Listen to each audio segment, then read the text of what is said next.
Do you think combining money and marriage is a recipe for disaster? You're not alone. Money is the number one issue married couples fight about, and it's the second leading cause of divorce, behind infidelity. Point 1. When we talk about money in relationships of any kind, we're bound to find some frustration and tension. No matter how much you love your spouse, trying to merge your lives, and his and her money, can be a bumpy, but still beautiful, ride.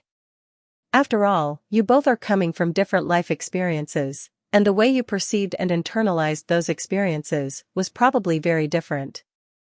That's why you sometimes have two very different views on money. So, give each other grace.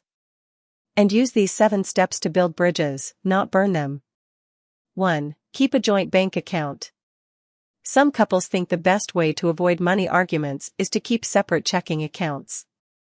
His paycheck goes into one account, hers goes into another, and they each pay bills separately. No harm, no foul, right? Wrong. This lays the groundwork for major problems with your money and marriage. But you guys, marriage is a partnership. It's no longer his and her money. The officiant said, "Two become one." Separating the money and splitting the bills is a bad idea that only leads to more money and relationship problems down the road. Don't keep separate accounts. Put all of your money together and begin to look at it as a whole. 2. Discuss your lifestyle choices together. Let's say you're perfectly content shopping at Goodwill when you need to update your wardrobe, but your spouse loves to buy name-brand items at full price. If you have an income that doesn't support expensive taste, that's going to be a problem. Marriage is all about compromise. If one of you has more expensive taste, consider shopping at an outlet mall to snag those name brands at affordable prices. Because the bottom line is, your lifestyle needs to line up with your actual income, not what you wish it was.